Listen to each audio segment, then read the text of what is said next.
어쩌다 보니까 진짜 연봉의 10배 집을 샀어요. 4월에 샀습니다. 네, 뭐 집 사신 거는 축하드리고요. 다만 이제 연봉의 10배라는 거는 리스크를 감당할 수 있는 어쨌든 최대치라고 전 봅니다. 그러면 당연히 저축을 더 많이 해야 돼요. 그리고 소득이 줄어드는 리스크를 최소화해야 됩니다. 그러니까 지금 돈 버는 거를 더 늘리려고 하셔야 되고, 아까 말한 대로 뭐 직장에서 뭔가 퇴사를 한다거나 아니면 갑자기 뭐 맞벌이를 하는데 외벌이가 된다거나 뭐 이런 리스크는 컨트롤 정말 잘 하셔야 된다. 이 10배, 연봉의 10배는 만약에 급락이 오면은 감당하기가 진짜 쉽진 않은 정도입니다. 성과금까지 포함해서 생각해도 될까요? 성과금이 매년 나옵니까? 아니잖아요.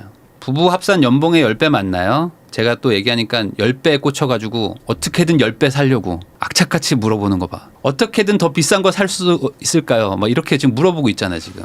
어떻게 저 조금만 더 비싼 거 사도 되죠? 11배 하면 안 되나요? 예전에 이거는 제가 몇 년 전부터 똑같이 얘기를 했거든요. 은행에서 빌려주는 수준으로 대출 받으면 영끌이 아니다. 왜냐? 우리나라는 대출 규제를 너무 심하게 한다. 그 얘기를 했는데 그거를 가지고 뭐 영끌을 하라고 했다는 사람들도 있어요. 근데 DSR 40% 받는 거는 저는 영끌은 아니라고 생각해요. 뭐 내 기준으로 봤을 때 40% 정도의 원리금을 갚는 거니까. 그리고 이제 원금을 갚는 건 어쨌든 저축이니까. 실제로 많은 분들이 대출 갚느라고 저축을 못 해요 이런 얘기 하시는데, 원금까지 갚으면서 저축을 어떻게 합니까, 솔직히. 원금을 갚는데 저축도 할 수 있다? 그거는 집을 너무 싼 거 산 거일 수도 있는 거죠. 어찌 보면. 원리금을 잘 낸다는 것 자체가 충분한 거예요. 원리금을 낸다는 것 자체가 내가 잘하고 있는 겁니다. 집이라는 게 처음에는 4억짜리 사겠다라고 해서 가도 욕심이 나요. 그래서 그거 말리는 게 쉽지가 않아요. 거꾸로 생각하면. 정말 가능하냐? 막 물어봅니다. 그래서 이분의 어떤 상황이나 이런 것들 때문에 쓸 수도 있다. 뭐 예를 들어 10배가 아니라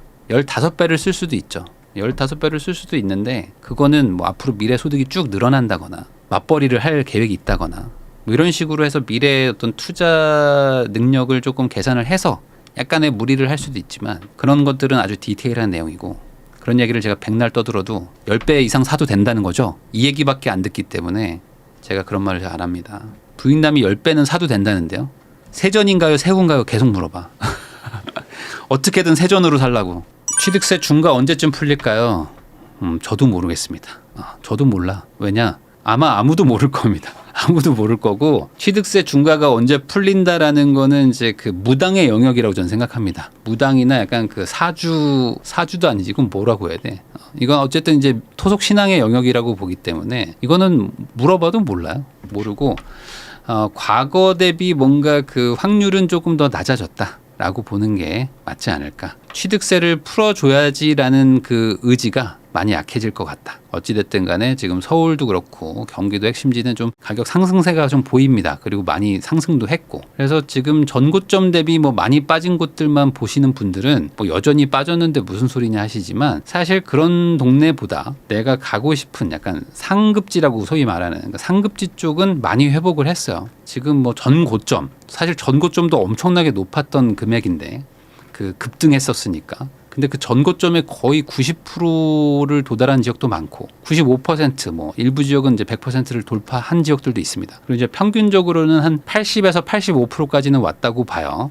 물론 아닌 지역들도 있지만, 그렇게 따지면은 아주 소수가 거래됐던 그 최고점 구간 바로 직전 거래가들은 거의 다 도달을 했습니다. 그래서 실질적으로 지금 손해를 봤다라고 말할 수 있는 사람이 많지가 않아요. 그런 상황에서 어찌됐든 간에 지금 시간이 많이 흘러가지고 고통스러운 시간이 다 지났죠. 그리고 이제 금리 인하 시즌이 지금 코앞에 왔는데, 이게 언제 금리가 인하가 되냐 안 되냐 가지고 지금 싸우고 있는 거지, 금리 인상은 없다라고 다시 한번 또 파월 의장이 또 못을 박은 거 있습니다. 근데 그런 것들 따지면은 결국에 올해 뭐 내리든지 아니면 뭐 내년 초라도 내려가는 거는 이제 지금 방향이기 때문에, 정부 입장에서 이 취득세를 중과를 해지를 해가지고 다주택자들을 여기 들어오게 하는 게 맞는가라는 거에 대해서는 애매할 것 같아요. 반대로 지금 미분양이 지금 지방에 많기 때문에 미분양 아파트를 활성화하는 정책은 하고 싶다는 생각이 계속 있을 겁니다. 이건 계속 있을 건데, 이 부분에 대해서는 지금 여야 합의가 어느 정도 돼야 되는지 제가 뭐 알 수는 없으니까 그 부분은 제가 말을 할 수가 없고, 다만 취득세 중과를 그냥 일반적으로 풀어주기는 쉽지 않을 것 같다. 정치 지형상 뭐 그렇게 좀 느낌이 좀 오고 있습니다. 15억대 서울 아파트 플러스 광명 11구역 재개발 입주권이 나을까요? 입주권 팔아서 아파트 더 좋은 곳으로 이동하는 게 나을까요?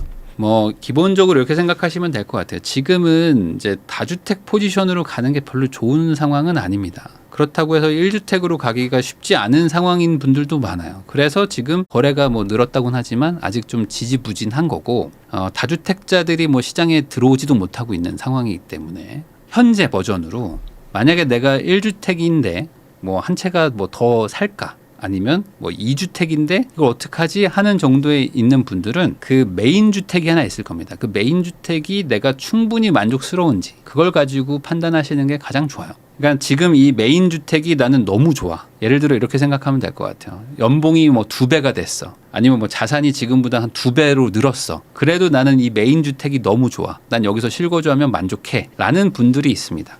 그러면은 이제 두 채를 늘려도 되고 뭐 다른 거 투자도 하셔도 되는 건데, 대부분의 사람들은 기존에 가지고 있는 그 메인 주택이 대부분 만족은 안 합니다. 만족은 안 하고 내 자산이나 내 소득에 맞춰서 이게 최선이야 정도로 이제 사놓은 분들이 많아요. 그래서 실제로 어떤 뭐 사업이 잘 안 될 때 사서 뭐 실거주를 해. 실거주를 해가지고 난 여기서 평생 살 거예요. 이랬던 분들이 이제 사업이 잘 돼. 뭐 어떤 가게를 했는데 돈을 막 잘 벌어. 그러면은 바로 팔고 또 이사 갑니다. 그러니까 사람이 자기가 그 처한 상황에 따라서 이 기준도 많이 달라집니다.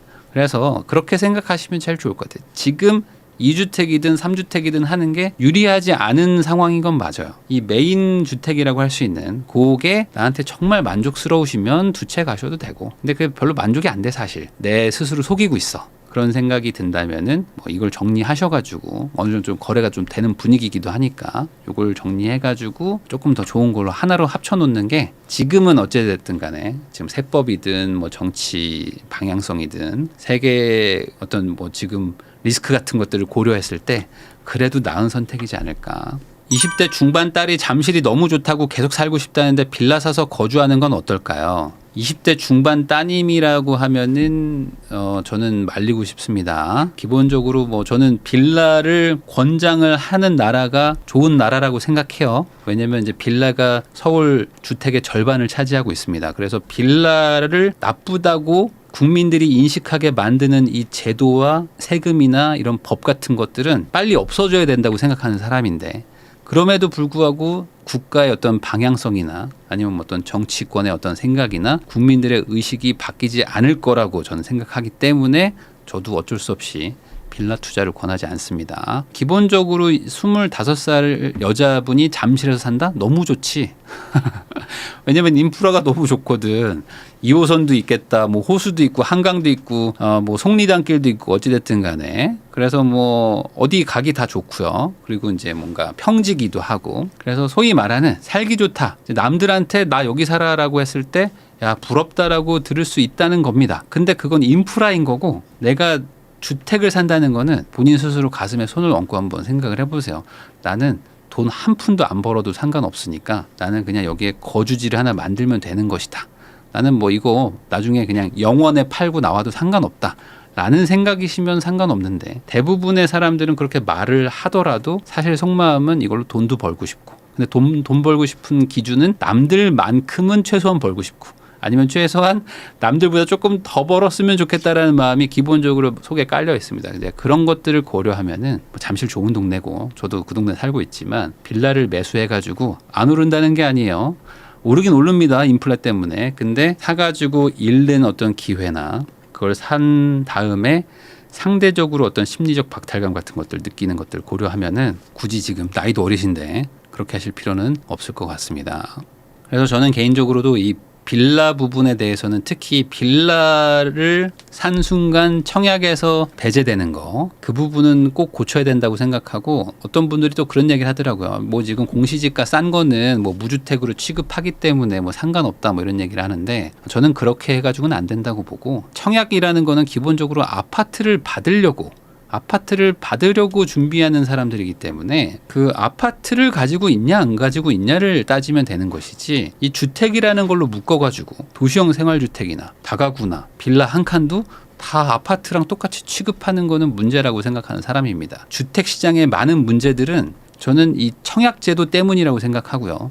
이 청약제도는 사실 저는 궁극적으로는 없애도 된다고 생각하는데, 왜냐하면 이 청약제도는 예전에 우리나라 아파트가 없을 때, 아파트가 너무 부족할 때 청약제도 같은 걸 만들어가지고 기금도 만들어서 일종의 뭐 공투를 하는 거죠. 건설회사들도 돈도 없고 금융권도 돈이 없는데 아파트는 많이 지어야 되고 집도 부족하고 막 이촌 향도 현상 때문에 지방에서 서울로 막 몇백만 명씩 막 이사를 오고 있는 상황에서 어떻게든 집을 짓자. 라는 것 때문에 저는 그 생겨난 제도라고 생각하는데, 지금까지도 있어야 될 필요가 있는가? 라는 거는 저는 의문이에요. 그래서 지금 뭐 인구가 뭐 늘어나는 상황도 아니고, 물론 뭐 서울, 경기도 쪽은 뭐 인구가 조금 전입이 늘어나곤 있지만 그 수준이 과연 이런 청약이라는 제도를 운영할 만큼 정말 뭐 시급하냐? 저는 그렇게 생각도 안 합니다.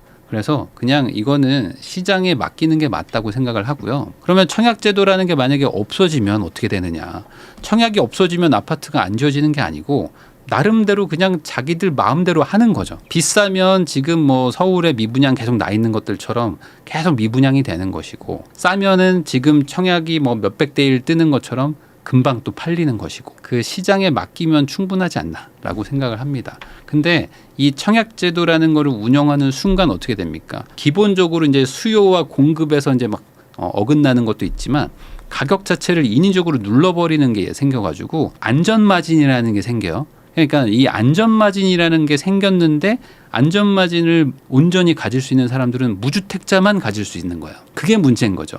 그러니까 이 안전마진을 노리는 사람들이 무주택을 유지를 하게 만들기 때문에 이 무주택을 유지를 하면 안 될 사람들도 무주택을 계속 집착하는 겁니다. 그러다 보니까 뭐 전세를 계속 산다든지, 전세를 막 10년씩 사는 사람들도 많고요. 빌라는 계속 전세 살면서 뭐 청약을 계속 넣는 사람들도 있고요.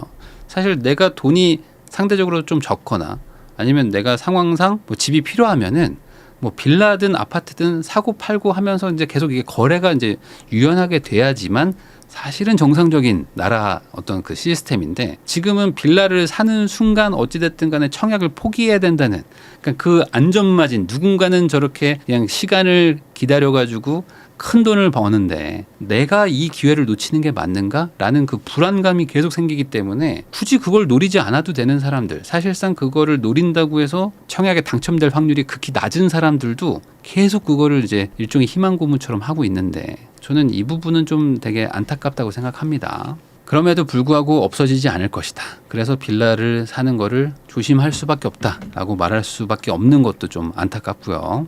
오피스텔 투자는 어떻게 생각하세요? 오피스텔 투자에 대해서도 제가 영상을 한번 찍었었는데 한번 찾아보시면 좋을 것 같고요. 오피스텔 투자는 지금 가격대나 아니면 어떤 지금 돌아가는 상황이 어찌 보면 최악의 구간을 통과하고 있기 때문에 이 가격대로만 보면 사실 오피스텔 투자는 되게 좋은 구간이라고 저는 생각합니다.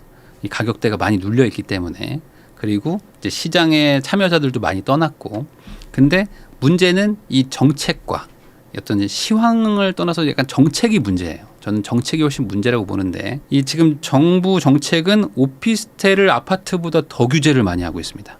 그러니까 가격은 오피스텔 빌라가 더 많이 빠졌는데 아파트 규제하는 것보다 오피스텔 규제를 훨씬 많이 하고 있어요. 그러니까 지금 되게 이상한 정책이에요. 국회와 정부가 그러니까 둘 다 지금 콜라보로 지금 오피스텔과 빌라 시장을 박살내놓고 있는데, 이게 안 바뀔 것 같은 느낌이 드는 거야. 그러니까 바뀌긴 바뀔 건데 언제 바뀔 거냐. 이게 안 바뀌면은 오피스텔 빌라는 계속 이 상황으로 갈 거고요. 그리고 이 상황으로 계속 가는 순간 빌라와 오피스텔 매수세가 더 적어지기 때문에 기본적으로 가격대들은 계속 정체되거나 떨어질 것이고, 누군가 어쨌든 뭐 빌라나 오피스텔에 안 살 수는 없습니다. 이 서울 집의 절반이 빌라기 때문에 결국에 빌라나 오피스텔은 계속 살아야 되니까 월세는 계속 올라가는 것이고, 월세가 올라가면은 야, 이 정도 월세면은 살만한데라는 단계로 계속 가거든요. 그러면 그때 되면은 뭐 다주택자든 돈이 있는 사람들이 집을 사거나 뭐 오피스텔을 사거나 막 이렇게 하는데, 그게 또 정책으로도 막혀 있어. 그러니까 이게 원래 시장에 놔두면 이렇게 자연스럽게 해결될 수 있는 부분들도 지금은 꽉 막혀 있다라고 보실 수 있을 것 같아요. 그래서 저는 이게 전세 사기도 그렇고요. 그 빌라나 오피스텔 이대로 가면은 계속 문제 생깁니다. 지금 뭐 이따가도 얘기하겠지만은 오피스텔 빌라 지금 인허가 착공 물량이 지금 뭐 90%가 줄었어요. 그래서 지금 아예 공급이 안 된다고 보시면 됩니다. 그러니까 공급이 안 되는 것, 거기다가 가격이 많이 눌린 것, 거기다 시장에 참여자들이 떠난 것, 이런 것들 따지면은 사실 빌라 오피스텔을 규제만 풀어주면 사겠다는 사람들은 많을 거거든요. 그러면 그 사람들이 들어가면서 당연히 전세 사기 물량 뭐 경매 나온 것들도 막 사가고, 그리고 이제 그러면서 이제 일반 매매가도 조금 올라가고, 그러면은 이제 시장의 분위기가 잠깐만 다시 또 약간 좀 회복하나 보다라고 하면서 좀 뭐 전세도 좀 빠지고 하면서 이게 시장에서 좀 자가 치유되는 부분이 분명히 있어야 되는데 그 부분이 지금 막혀 있다. 뭐 저도 계속 보고 있습니다. 계속 보고 있고, 그리고 언젠가는 풀릴 거라고 생각하는 사람이지만 빠르지는 않을 수 있을 것 같다라고 생각이 듭니다. 주식하시는 분들의 오해가 있어요. 뭐냐, 주식시장에 돈이 엄청 많이 들어가 있는 줄 알아. 아닙니다. 개인 국민들이 주식시장에 돈 넣는 게 10%도 안 됩니다. 10% 정도 되나? 80%가 다 부동산에 들어가 있고요. 자산이 아니라고 볼 수 있는 뭐 전세예금도 어찌 보면 다 부동산 시장에 다 들어가 있는 거죠. 그래서 실질적으로 무주택자든 유주택자든 거의 전 재산이 다 부동산 시장에 들어가 있는 거고, 주식 시장에 들어가 있는 돈은 별로 안 돼요. 얼마 안 됩니다. 거꾸로 한번 생각해 보세요. 주식을 5억 가지고 있는 사람이 몇이나 있어. 근데 부동산 5억짜리 가지고 있는 사람 많습니다. 주식 시장을 부동산 투자자들은 별로 신경을 쓰진 않아요, 사실. 주식이 뭐 옛날 코로나 그 직후처럼 막 100%씩 막 올라가고 이럴 때는 뭐 당연히 부동산에 있는 돈들도 뭐 일부 빠져서 주식으로 가지만, 대부분 우리나라 사람들은 예금에 넣어놓고요. 그리고 부동산에 넣어놓습니다. 그래서 주식에서 뭘 하든지 간에 안 돼요. 어차피 그 부동산에 이렇게 크게 직접적인 영향을 잘 안 줍니다. 금투세는 저는 뭐 개인적으로 당연히 반대하고요. 금투세는 말도 안 되는 정책이라고 생각하는 사람 중에 하나입니다. 주식은 세금이 없기 때문에 그나마 하는 거라고 저는 생각하거든요.